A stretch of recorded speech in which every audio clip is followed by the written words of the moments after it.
All right, welcome everyone to another office hour session. And today we're going to be talking about establishing your esports community with your students. Quick introductions. My name is Jorrel Batac. I am the curriculum specialist and esports scholastic instructional coach for both the Orange County Department of Education and the North America Scholastic Esports Federation. And a quick little plug, a lot of my work is directly with the NASEF Scholastic Fellow Program. And so for those of you that are interested, the deadline has been extended to this Friday. So definitely check it out. It's essentially a professional learning community. We provide mentorship and instructional coaching, access to curriculum tools and resources, as well as a nice little $2,000 stipend upon completion of the program. And for those of you that are watching this recording, hopefully you saw this and you applied. I'm looking forward to it. Join with me here today to talk about really connecting with students and building that community is the NASEF Esports Ambassador Programs Assistant, Tyler. You want to go ahead and introduce yourself, Tyler? Yeah, so I joined this program a few years back, and as an esports ambassador, it was my role of going to high schools, working directly with GMs, working directly with the students to build up the club, build up a sense of community, as well as kind of see what their needs were so that NASEF could best provide for each school in whatever means that met. If they wanted, better coaching, or if say maybe they wanted a speaker, if they wanted these different kind of presentations, I was kind of that liaison of that who the students could talk to, who NASEF could talk to, and played that in between of best supporting again both GMs and students. Awesome. Well, thank you for joining us today, Tyler. I'm sure you'll be sharing some amazing wealth of knowledge with your experience working directly with students. And so for those of you that are new to NASEF, really quickly, we are a group of people that are working hard to provide opportunities for all students to engage in 21st century learning skills, all through the lens of scholastic esports. And again, we are an inter-institutional network of partners, all led by the Sam Walli Foundation. Again, just working in partnership to provide these amazing opportunities.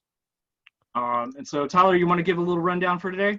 Yeah, no worries. So first we're going to start with kind of y'all as GMs in particular with role modeling. We're going to dive into a little bit of diversity inclusion, so kind of respecting the individual nature of each student, each person. Growing the club culture, so how the club kind of will function, be, and exist as a whole. This could be both physical, virtual. It overlaps for both.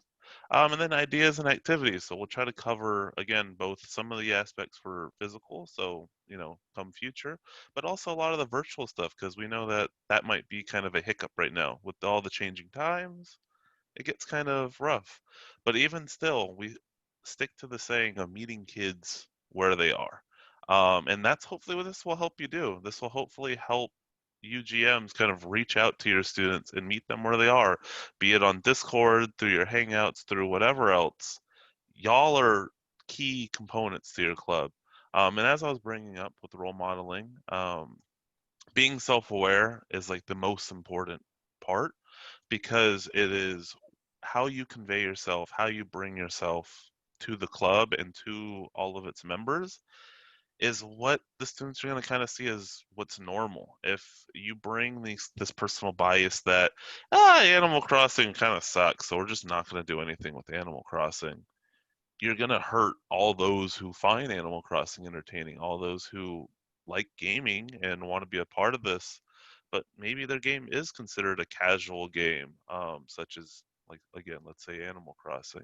Your own personal feelings, preferences, biases actually play a large role in the club because newer students are going to look to you and leadership for that initial kind of guidance of what's okay, what's not. And if you don't have any personal preferences toward games, because we know that there are some GMs who are, doing this just for the wellness of their students, um, just note that even biases outside of video games, just how you kind of conduct yourself, whether you say hello to students or not, is a big thing. When I actually went to high schools, one thing I was telling GMs and some of the some of the board members for the club was just say hi to all your new students. Just introduce yourself, ask them their name, see what's going on. Takes like 5 seconds, and some of the smaller clubs started to just grow in people, and as they're growing in size, the part that was great is some of the newer members would be greeting the newest members and be like, "Oh, you're new? Oh, I'm new too." And then they have this vibe, they have this connection, and it's great. And that's perpetuating this kind of positive nature, this safe space. And it's not even like something that you have to keep doing at this point. It could become second nature, and it's kind just to ask and say, "Hey, how's it going?" But as your club grows, it's not like you're going to be the one that has to greet every single student every single day. But just by bringing that kind of vibe and that energy to like kickstart things, it'll perpetuate itself among your student body and allow for a safe space to kind of happen. Um, and that kind of comes into what the last line was on the other one, which was every member matters. So, regardless of race, regardless of gender, socioeconomic status, this should be a safe space that the students can just be and just exist and do what they want to do. If there's a student who just wants to draw and doesn't actually maybe even like games, they should feel supported still in the club because they definitely have a part in this ecosystem still. Artwork and other kind of creative designers are essential to this for all walks of it. If they're making fan art, if they're the ones doing ads, if they're the ones who are designing maybe a logo for the club, there's all sorts of different things. So regardless of who they are, they should feel represented and comfortable, which also again, just saying hello, greeting your students, every student matters. If you're only greeting the same few, you might not realize it, but you could be implicitly, isolating or allowing some of the students to feel invisible rather than a part of the club. And we'll kind of get to it later too about giving other like lots of roles to people so that they feel a part of this club, because if they feel attached to it, just like school, so all of you educators would know, if you kind of have a disconnect between you and school and you don't really feel like school is serving you, it just kind of falls off. That's when you see the students with bad grades, bad attendance, etc. That's how the club kind of works too. If there is this kind of disconnect between the club and student, they're not really going to show up. They're not really going to participate. They're not really going to get any of these long-term beneficial effects, none of these career builders, none of these resume builders. Like, they just won't, because maybe they show up, but they're not really present, much as a student who's disconnected isn't really present in class. Um, and also, varying identities should be supported. This can sometimes be due to lingo. Sometimes there is some verbiage that's used in video games currently, which hopefully we're trying to kind of detox a little bit on.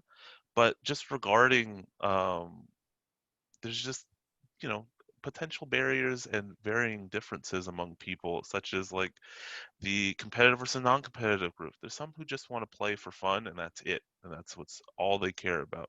And they should feel supported. They shouldn't have students going, "Oh, you're not ranked, so you must be this, you must be that." And then the name calling comes out, and that student who's being attacked might feel like, "Hey, is this really what the club's about?" Um, Sometimes there's talks about one gender being superior to others. There is no biological difference in this. There's been some studies that have shown that boys are often raised in video games because they're allowed to, so that if you're raised in something, skill is generated in something. But there is no inherent difference in terms of boys, girls, or whatever you may identify as. So that shouldn't be present in the club. That kind of talk shouldn't be present in the club. You have socioeconomic barriers where sometimes students are like, "Oh yeah, just buy this game and play with me." And it's like, maybe they can't afford Overwatch. Maybe they can't afford the hardware to get it. Now, while that talk, it in and of itself isn't really like, negative, because it sounds like the student's just asking to play with them, sometimes that can lead down a vicious cycle if people are poking at them and they're like, "Oh, they can't afford games," and it gets to like name calling. That needs to stop, because first of all, that student is being hurt, and that kind of needs to be worked on. But also, you are creating now an environment where that's acceptable, which then pushes out a ton of people, while also too creating this kind of semi-hostile space. Even if it's not directly like name calling or swearing, sometimes these kind of behaviors just push out different groups. We have some other ones too that are game related, such as game elitism, saying League of Legends is the best game. If you play Heroes of the Storm, then you're this, this, and that. Or some don't play games; they just draw and they go, "Oh, you can't play games because you this or that," and get to name calling. That has no space. Friendly banter is okay in terms of competition, but both sides need to understand that it's friendly banter, and as well as there's a certain level of banter which just is okay and not okay. Two males or really anyone shouldn't be saying, "Oh, you're so bad, you play like a girl," or "You play like this, you play like that." Those kind of name calling, yes, it seems like friendly banter, but you're pushing out now all the girls that want to be a part of it because what does it mean by you play like a girl? That doesn't actually mean anything, but yet one of them will take it as an insult. So getting rid of some of that is really essential to kind of detoxifying esports and video games as a whole. And then this ties into the actual, career side, the side that we all know and love, and the side that we push for the students to kind of thrive in. Because video games, sure, great hobby, great thing for them to kind of bond with.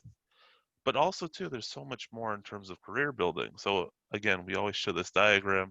We have the strategist, so the student in the back is going, I wonder if this lane was shaped like this, or I wonder if this champion did this or that. And to put it in the equivalent for some of those who might not be familiar with games, it's like if you were swimming and if they're going, what if the Olympic swimming was in a loop? Like, how much would that change in terms of the competition? Like, would turning while swimming actually make some better, some worse? Who knows? Potentially, if they had some other kind of requirements, maybe if they wore a vest that made them a little heavier, or everyone was equalized on weight, who knows? But these are those students coming up with things. We have content creators who are your announcers, like your newscastmen, or if you watch sports, your sports announcers, you're like Joe or John Madden and whatnot. You have all these kind of things. You have entrepreneurs who are the ones selling the product. So maybe you have a content creator creating something. You have the entrepreneur starting the fundraiser for your club. You have the entrepreneurs who are like, hey, I'm going to reach out to HyperX. Maybe we can get headsets, or reach out to Riot for RP because they supply for tournaments and things like that. You have organizers who are putting together the tournaments or fixing the computers, things like that. There's so many other roles in this space that can be I don't want to say I guess I would say facilitated, um, because I don't want it to sound daunting to GMs also of, oh my God, there's so many different things I need to learn, there's so many different things I got to do. Like, it can start to sound, again, daunting because there's so many different spaces where the students can grow, but what are some ways that you know, that, as GMs you can do it? Well, we hopefully can provide you with enough resources that you don't really have to stress all too much. So one of them is Beyond the Game challenges. So this is one I preach a ton for students and whatnot, because again, when I'm working directly with them before in the physical space, now in a virtual space, Beyond the Game challenges are awesome and amazing. They're actually one way that I ran into a graphic designer, and when I say graphic designer, I mean a sophomore in high school, but I will for sure keep calling the individual graphic designer because the individual works with an esports program. He is the sole graphic designer. He has one other photographer he works with. It is a paid internship, and it's a paid internship with no end to his contract because they love his work. Um, they also were producing content for competitions, and so for Riot, they have a game called Valorant that's really big right now. They submitted art day 2 out of a month-long competition or 2-month-long competition, and it's still in the top 3, I think, for winning a prize. So they were that confident in themselves. They just produced it, shipped it out, and called it a day.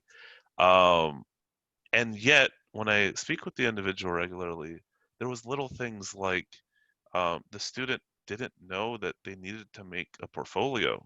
Because when I asked them, hey, are you compiling work that you're doing?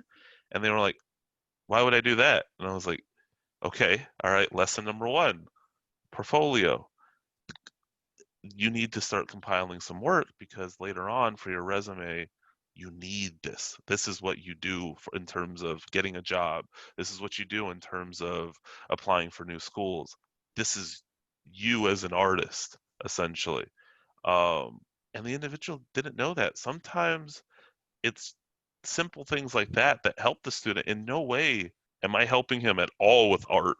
In no way am I doing really anything with it, but just kind of little guidance. We also have in these challenges a graphic design challenge. So I was like, hey, right up your alley, just ship some work in real quick. So these Beyond the Game challenges are a great way for you to kind of tell students, hey, maybe you should check this out.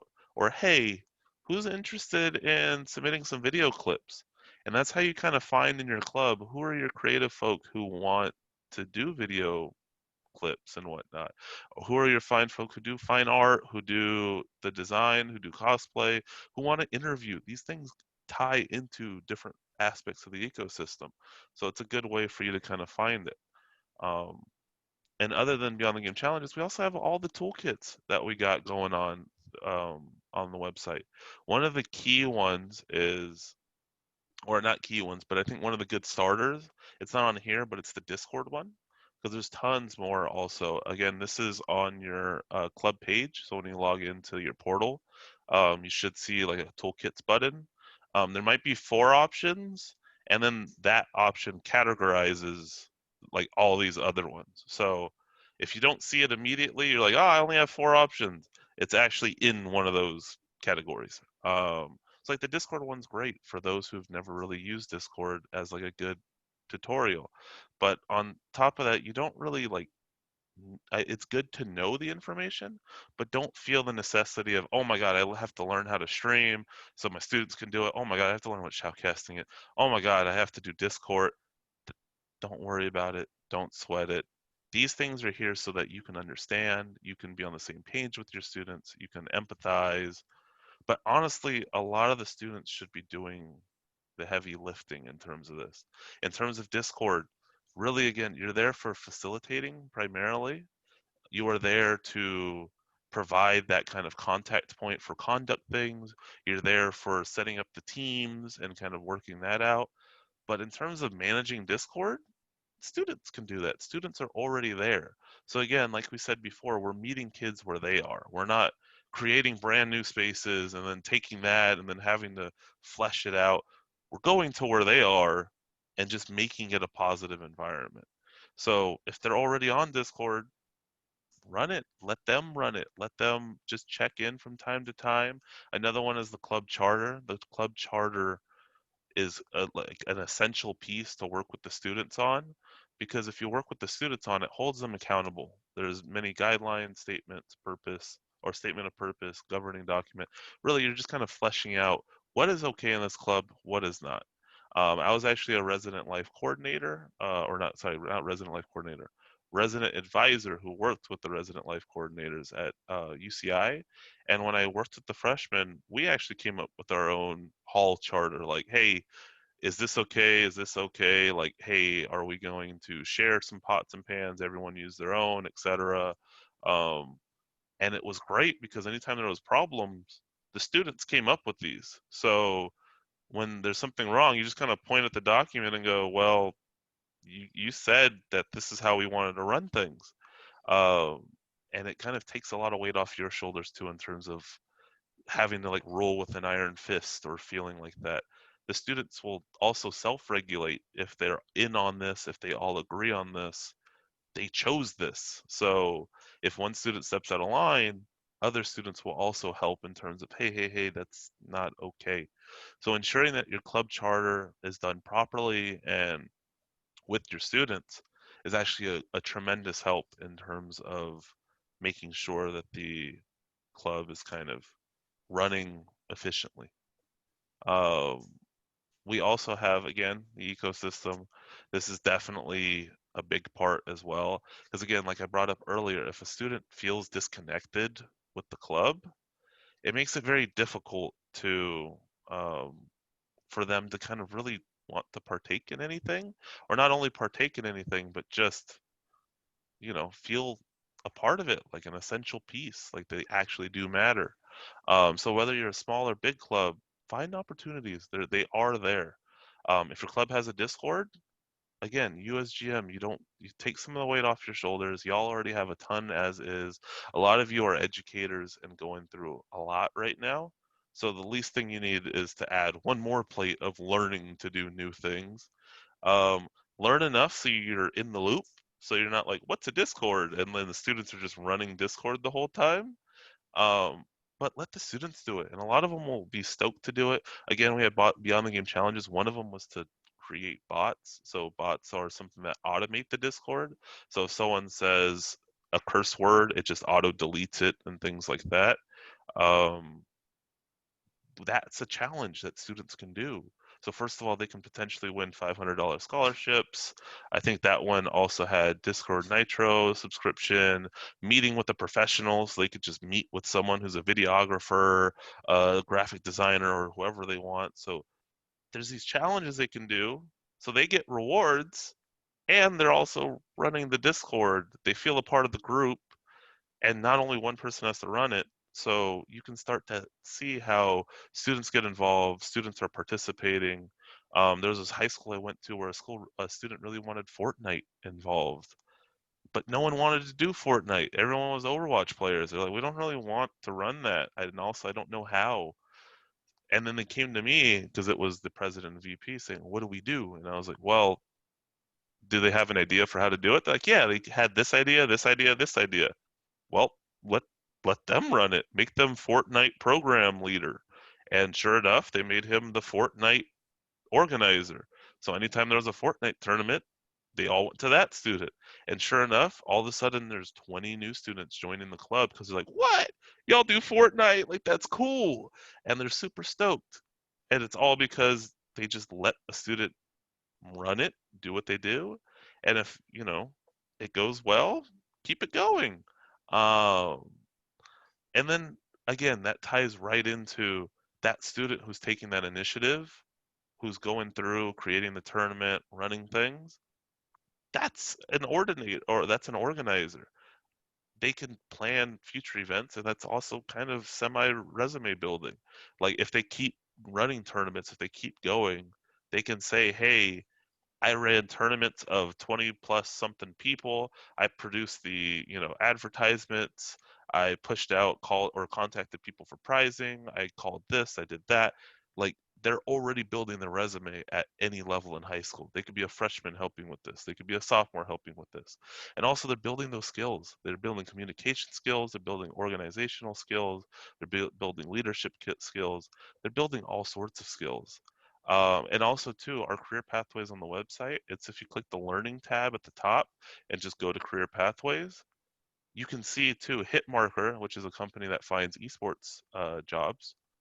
We have a ton of like internships listed there, jobs listed there. So students can also check that in terms of like, whoa, I'm developing that skill and that skill and that skill. Like I have some of these things. Maybe they don't have some of the things when they require like, hey, you need at least knowledge in C++ or in Python. Maybe they don't have the coding knowledge, but they're like, huh, they need someone who needs leadership, organization. Like I've been working on that, huh? Maybe I'll pick up coding and then apply and, get into these things. So that's definitely too a good place to lead students if they're interested in looking at careers, to kind of just check it out and see if like, huh, so you say I'm developing communication and this, maybe I like this role, or maybe they can read the job descriptions and be inspired. Because again, too, these roles are open to anybody and everybody. Esports is a unique place because it's super welcoming. There's no need for discrepancy in terms of race, gender, social and economic status, etc. Like everyone can work toward these careers and these career paths. And as facilitators, that's really all we need to kind of do is let the students take over, and kind of run the show because first of all, they're developing their own skills and they're growing. And if this is something they love, potentially it turns into a career. For a lot of us, we're kind of already in our careers ish, or just even as a facilitator, be it a teacher or some other kind of school staff. you probably already have stuff on your own plate. You don't need to try to pick this up as a whole new job kind of thing. If you have fun streaming, if you have fun setting up events, awesome. Work with your students. Again, still bring the students around, still have fun with them, and just have a good time. Like that's really the main thing is this program's not only for the students to have a good time, hopefully y'all are having a good time. We have all these programs like after hours and whatnot to let y'all communicate, work together because this program's not just for them. It's us provide. That's the key component is it's us providing the space for them to grow and thrive. But hopefully everyone's also having a good time doing it. We try to keep the medium in such a way that it's not, it's hopefully not too demanding and not too harsh on anyone, and that you can just enjoy yourself. Just like in the image here with, you had all the students playing, having a blast, especially down front. The ones that are playing are in it. They are invested in this game, but everybody is. You even got the facilitators in the back all watching in awe, like, oh, what's going on? What's happening? Sometimes you don't even all the way need to know what's happening, but just being involved and empowering your students is really all we can ask for. So to create your positive club culture, it's really just about being there for students, not allowing the snowballing of negativity, just kind of keeping it a safe space. If that's already happened, it takes a little bit more work, but just know that positivity breeds positivity, just as people say negativity breeds, or like hate breeds hate kind of thing. So that's what I mainly got. I know that our next one is Q&A, so I don't know if you wanted to add something, Jorrel, but Yeah, so thank you, Tyler, for sharing your expertise. I think, with all of your experience working directly with students, you can really provide insight into this idea of growing your community and growing the club culture. So yeah, let's go ahead and open it up for questions. I see a couple people here. So feel free to unmute if you want to ask a question directly. And you can also type in the chat whatever you feel comfortable doing. mhm.